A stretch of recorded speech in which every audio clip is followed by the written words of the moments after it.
بلسان يفقه قولي.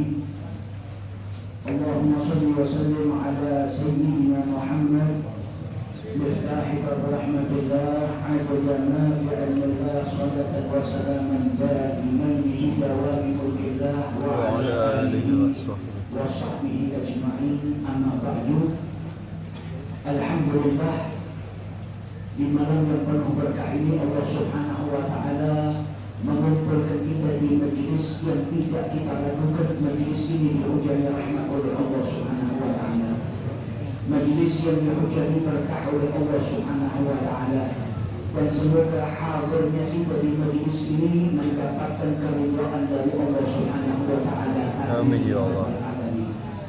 Alhamdulillah, di bulan yang lalu, bulan Rajab, kita diingatkan dengan perjalanan mulia yang Allah berikan kepada Nabi Muhammad SAW, yaitu diperjalankan beliau oleh Allah minal Masjidil Haram ila Masjidil Aqsa. Sebuah mukjizat yang besar yang Allah berikan kepada Nabi Muhammad SAW. Dan di saat itu pula Nabi Muhammad SAW mendapatkan perintah untuk melaksanakan sholat 5 waktu. Dan malam hari ini kita juga berada di bulan yang mulia, bulan Sya'ban, bulan di mana di bulan ini juga terdapat sejarah yang besar, yaitu tahwilul qiblah, pindahnya arah kiblat yang tadinya Baitul Maqdis menuju ke Ka'bah Al-Musyarrafah, yang tak lain juga dibangun oleh kakeknya Nabi besar Muhammad SAW, yaitu Nabi Ibrahim alaihissalam. Di mana diriwayatkan Nabi Muhammad SAW beserta para sahabatnya sempat sholat menghadap ke Baitul Maqdis kurang lebih 17 bulan lamanya. Dan beliau berharap memohon kepada Allah Subhanahu wa Ta'ala agar Allah memindahkan kiblat dari Baitul Maqdis menuju ke Ka'bah Al-Musyarrafah. Di mana saat itu orang-orang Yahudi mereka berkata kalau Nabi Muhammad itu mengikuti kiblat mereka, akan tetapi tidak mengikuti ajaran mereka. Mereka mengatakan Muhammad mengikuti kiblat kami, akan tetapi dia tidak mengikuti ajaran kami. Maka Nabi Muhammad tidak suka dengan ucapan orang Yahudi seperti itu, dan beliau memohon kepada Allah Subhanahu wa Ta'ala dan menunggu doanya diijabahi oleh Allah Subhanahu wa Ta'ala. Setiap hari Nabi Muhammad mengadahkan wajahnya ke langit, menunggu wahyu dari Allah Subhanahu wa Ta'ala, sampai akhirnya turun firman Allah Subhanahu wa Ta'ala, qad nara taqalluba wajhika fis sama. Allah Subhanahu wa Ta'ala telah memandang, melihat di mana nabinya mengadahkan wajahnya ke langit, diperhatikan oleh Allah Subhanahu wa Ta'ala. Sehingga para ulama menyebutkan saking mulianya derajatnya Nabi Muhammad SAW dan betapa sayangnya Allah kepada Nabi Muhammad SAW. Nabi Muhammad itu satu-satunya manusia yang anggota tubuhnya paling banyak disebut oleh Allah di dalam Al-Quran. Qad nara taqalluba wajhika fis sama. Wajah siapa yang dimaksud oleh Allah? Wajahnya Nabi Muhammad SAW. Alam nashrah laka sadrak. Dada siapa yang disebut oleh Allah? Dadanya Nabi Muhammad. Wa anqadha dhahrak. Disebut pula pundaknya Nabi Muhammad SAW. Bahkan dalam ayat yang lain suara Nabi pun disebut oleh Allah di dalam Al-Quran. La tarfa'u aswatakum fawqa sawtin Nabi. Jangan angkat suara kalian melebihi daripada suaranya Nabi Muhammad SAW. Bahkan pakaian Nabi disebut oleh Allah di dalam Al-Quran, wa thiyabaka fatahhir. Ini menunjukkan kedudukan mulia yang Allah berikan kepada Nabi besar kita Muhammad SAW. Wajah Nabi Muhammad yang beliau tengadahkan ke langit dipandang oleh Allah. Fala nuwalliyannaka qiblatan tardaha. Maka kemudian Allah kabulkan permohonan Nabi Muhammad. Allah pindahkan kiblat sesuai dengan yang diinginkan oleh Nabi Muhammad SAW. Yang diridhai oleh Nabi Muhammad yang tak lain, keridhaan Nabi Muhammad sudah tentu berada di dalam keridhaannya Allah Subhanahu wa Ta'ala. Nabi Muhammad hanya meridhai apa-apa yang diridhai oleh Allah Subhanahu wa Ta'ala. Dan ini sebagai bukti daripada firman Allah Subhanahu wa taala, wala saufa yu'tika rabbuka fatarda. Janji Allah Subhanahu wa taala bahwasanya Allah akan memberikan kepada nabinya sesuatu yang akan membuat ridha nabinya. Salah satunya adalah proses tahwilul qiblah, sebagaimana Allah Subhanahu wa taala berfirman, fala nuwalliyannaka qiblatan tardaha. Permohonan yang besar, permintaan yang besar, dan itu diijabahi oleh Allah Subhanahu wa taala. Tak lain itu semua karena yang meminta adalah kekasih Allah Subhanahu wa taala, adalah junjungan Nabi besar kita Muhammad sallallahu alaihi wasallam. Di bulan Sya'ban, selain terjadi peristiwa besar tahwilul qiblah, bulan Sya'ban juga diriwayatkan di mana Nabi Muhammad sallallahu alaihi wasallam banyak berpuasa. Sehingga salah seorang sahabat yang bernama Usamah bin Zaid bertanya kepada Rasulullah, mengapa beliau banyak berpuasa di bulan Sya'ban, tidak seperti puasa-puasa sunnah di bulan-bulan lainnya. Maka Nabi Muhammad menjelaskan, ini bulan adalah bulan di mana manusia banyak melalaikannya.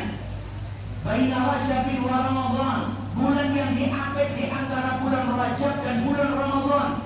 Bulan yang dikatakan oleh Rasulullah, amal perbuatan manusia diangkat kepada Allah Subhanahu wa taala Rabbil Alamin. Dan Nabi Muhammad berkata, wa uhibbu an turfa'a amali wa ana sha'im, dan aku menginginkan amalku diangkat kepada Allah Subhanahu wa taala dan aku dalam keadaan berpuasa. Yang mana para ulama menyebutkan setiap amal soleh jikalau dibarengi dengan puasa, maka kualitas amal tersebut bertambah baik, derajatnya bertambah mulia, karena dilakukan semata-mata karena Allah Subhanahu wa taala. Dan di bulan ini juga diperintahkan atau turunnya perintah bersolawat kepada Nabi Muhammad SAW. Maka dikatakan bulan Sya'ban sebagai syahrul sholat ala Nabi, bulannya sholawat kepada Rasul SAW, karena perintah sholawat kepada Nabi Muhammad turun di bulan Sya'ban. Inna Allaha wa malaikatahu yusalluna ala Nabi ya ayyuhalladzina amanu sallu alaihi wa sallimu taslima. Adapun keutamaannya sholawat sangat banyak sekali, disebutkan dalam hadis-hadisnya Rasulullah sallallahu alaihi wasallam. Al-Imam Abu Layth As-Samarqandi beliau menjelaskan, andai saja di dalam bersolawat kepada Nabi Muhammad SAW tidak terdapat pahala, andai saja bersolawat kepada Nabi Muhammad itu tidak mendatangkan pahala, akan tetapi diharapkan orang yang bersolawat itu mendapat syafaat dari Nabi Muhammad, maka sudah seharusnya orang yang berakal sehat tidak meninggalkan solawat kepada Rasulullah SAW. Karena setiap dari kita berharap kelak di hari kiamat mendapatkan syafaat dari Nabi Muhammad SAW. Belum lagi selain kita berharap dengan sholawat yang kita aturkan kepada beliau, kelak kita mendapatkan syafaat dari Nabi Muhammad, ternyata di dalam sholawat banyak sekali pahala, banyak sekali keutamaan yang Allah berikan kepada mereka yang bersolawat kepada Nabi Muhammad SAW. Di dalam sholawat ada ampunan dari Allah. Di dalam sholawat ada rahmat dari Allah. Bahkan satu orang yang bersolawat kepada Nabi Muhammad 1 kali dibalas dengan 10 rahmat oleh Allah Subhanahu wa taala. Dan masih banyak lagi daripada keutamaan bersolawat kepada Nabi Muhammad SAW yang harusnya kita sebagai umatnya Nabi Muhammad tidak lalai dan tidak meninggalkan bersolawat kepada Rasulullah SAW. Dan di samping itu, berapa banyak para ulama yang telah menyusun sebuah kitab dari pengalaman-pengalaman orang-orang yang soleh atas manfaat yang mereka dapatkan dari bersolawat kepada Nabi Muhammad SAW. Banyak sekali keutamaan-keutamaan yang kita baca dari kisah-kisahnya orang soleh yang mereka mendapatkan jalan keluar dari setiap masalahnya berkat solawat kepada Rasulullah SAW. Yang mereka mendapatkan anugerah yang besar, dapat ikti berjumpa dengan Rasulullah karena memperbanyak sholawat kepada Nabi Muhammad SAW. Di mana diriwayatkan bahwasanya Al-Imam Al-Busiri, beliau itu pernah mengalami sebuah penyakit yaitu asyalal an-nisbi atau yang hari ini disebut dengan stroke. Setengah badannya tidak bisa digerakkan sudah pergi ke tabib, akan tetapi belum mendapatkan kesembuhan dari Allah Subhanahu wa taala. Dan beliau mengatakan fasallaitu ala Rasulillah. Aku pun kemudian bersalawat kepada Rasulullah sebanyak 100 kali qabla an anam, sebelum aku tidur. Maka ketika beliau tidur, maka beliau mimpi berjumpa dengan Rasulullah SAW. Dan Nabi kemudian melepaskan burdahnya atau sarbannya dan diberikan kepada Imam Al-Busiri seraya berkata kabar gembira. Apa yang dimaksud dengan kabar gembira oleh Rasulullah? Di dalam mimpinya Nabi Muhammad memberikan kabar gembira bisyifa, bahwasanya dirinya akan mendapatkan kesembuhan dari Allah Subhanahu wa taala. Beliau mengatakan bangun dari tidur bukan hanya sembuh, tapi seakan aku tidak pernah tertimpa penyakit yang sebelumnya ada pada diriku. Berkat mimpi berjumpa dengan Rasulullah dan tak lain kesembuhan itu datangnya dari Allah Subhanahu wa taala, perantaranya adalah sholawat yang ia baca, yang ia aturkan kepada junjungan Nabi besar Muhammad sallallahu alaihi wasallam. Maka pada hakikatnya beliau hendak menyusun syair-syairnya, puji-pujiannya kepada Rasulullah dan hendak diberi nama Al-Bur'ah, yang artinya kesembuhan, karena beliau diberikan kesembuhan oleh Allah dan dihilangkan penyakit yang tadinya menimpa diri beliau. Akan tetapi kemudian beliau beri nama atau judul dengan Burdah, takriman sebagai bentuk penghormatannya karena mendapatkan burdah atau serban dari Rasulullah sallallahu alaihi wasallam di dalam hidupnya. Maka sholawat kepada Rasulullah adalah amal yang dikatakan oleh para ulama pasti diterima oleh Allah Subhanahu wa taala. Sebagaimana dikatakan di dalam Syiarul Miskin, ittafaqal ulama anna jami'al a'mal minha maqbulah wa minha mardudah. Para ulama bersepakat setiap amal itu ada yang diterima dan ada yang ditolak. Amal yang dilakukan dengan ikhlas diterima oleh Allah. Amal yang dilakukan dengan riya bukan karena Allah ditolak oleh Allah Subhanahu wa taala. Illa salata 'ala nabi, kecuali bersalawat kepada Nabi Muhammad sallallahu alaihi wasallam, faquluha hatman bi ghairi taraddudi, pasti diterima oleh Allah Subhanahu wa taala tanpa keraguan-raguan. Setiap orang yang bersalawat maka salawatnya diterima oleh Allah Subhanahu wa taala. Dan Al-Imam An-Nawawi menjelaskan kepada kita hendaknya seseorang yang bersalawat kepada Nabi Muhammad menggabungkan salawatnya dengan salamnya kepada Rasulullah sallallahu alaihi wasallam. Tidak hanya bersalawat, akan tetapi selain bersalawat juga mengucap salam kepada Nabi Muhammad, karena perintahnya ya ayyuhalladzina amanu shallu alaihi wa sallimu taslima. Bersalawatlah dan bersalamlah kepada Nabi Muhammad sallallahu alaihi wasallam. Al-Imam Al-Ghazali di dalam kitabnya Ihya Ulumuddin, beliau meriwayatkan seorang yang saleh yang dahulu menulis hadis-hadisnya Rasulullah sallallahu alaihi wasallam, dan beliau menyebutkan fakuntu aktubul hadis. Dahulu aku menulis sebuah hadis, setiap kali hadis yang aku tulis aku bersolawat kepada Rasulullah sallallahu alaihi wasallam, akan tetapi aku tidak mengucapkan salam kepada beliau, hanya mengucapkan sholawat kepada Rasulullah.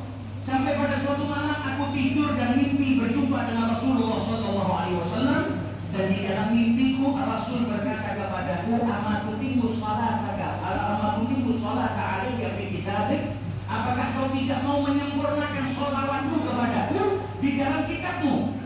Maka kemudian bangun dari tidurnya beliau mengatakan, fama katabtu ba'da dzalikal yawm illa wa shallaitu wa sallamtu alaihi.